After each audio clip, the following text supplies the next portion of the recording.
अगर मैं आपसे कहूं कि पृथ्वी कहाँ खत्म होती है, क्या समुद्र के किनारे या फिर पहाड़ों के बाद या फिर अंतरिक्ष की शुरुआत में? ये सवाल सुनने में जितना आसान लगता है, इसका जवाब उतना ही हैरान करने वाला है, क्योंकि वैज्ञानिक आज भी इस बात से सहमत नहीं है कि पृथ्वी की असली सीमा कहाँ मानी जाए।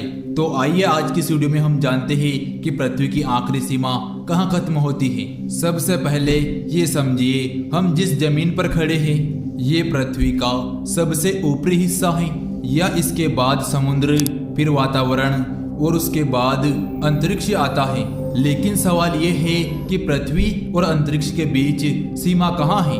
वैज्ञानिकों ने इस सीमा को समझने के लिए काल्पनिक रेखा बनाई है, जिसे कारमान रेखा कहा जाता है।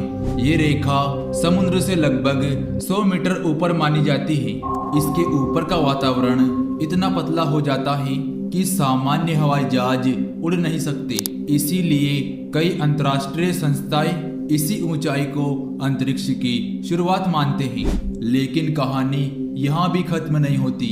असल में पृथ्वी का वातावरण 100 किलोमीटर पर अचानक समाप्त नहीं होता है। इसके ऊपर वातावरण की बहुत पतली परतें मौजूद रहती हैं, जो धीरे धीरे कम होती जाती हैं। जरा सोचिए, अगर वातावरण इतनी दूर तक फैला है तो पृथ्वी की सीमा कहाँ होगी? यही कारण है कि इस सवाल का एक भी जवाब नहीं है। अगर आप जमीन की बात करें तो पृथ्वी वहीं खत्म हो जाती है जहां पर उसकी सतह समाप्त होती है। अगर हम वातावरण की बात करें तो ये हजारों किलोमीटर तक फैला हुआ है। अगर हम गुरुत्वाकर्षण की बात करें तो पृथ्वी का गुरुत्वाकर्षण लाखों किलोमीटर दूर तक प्रभाव डालता है। इसी गुरुत्वाकर्षण की वजह से चंद्रमा पृथ्वी की परिक्रमा करता है।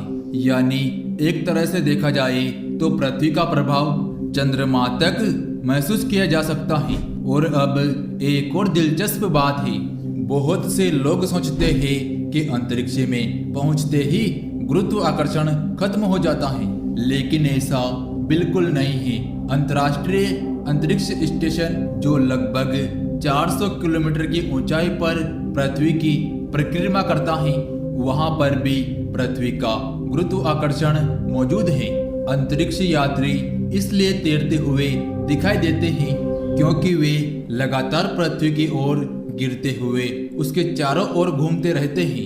यानी गुरुत्वाकर्षण कभी खत्म नहीं होता, बल्कि उसकी ताकत दूरी बढ़ने के साथ कम हो जाती है। तो आखिर पृथ्वी कहाँ खत्म होती है? अगर अंतरिक्ष की शुरुआत की बात करें तो लगभग 100 किलोमीटर ऊपर।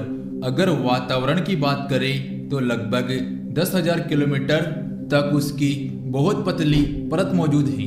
और अगर गुरुत्वाकर्षण की बात करें तो उसका प्रभाव लाखों किलोमीटर तक फैला हुआ है।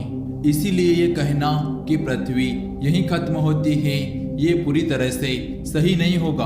पृथ्वी की कोई दीवार नहीं है जिसकी निश्चित कोई सीमा हो। इसकी सतह, वातावरण और गुरुत्वाकर्षण की सीमाएं अलग अलग हैं। यही वजह है कि ये सवाल आज भी विज्ञान का एक रोचक विषय बना हुआ है।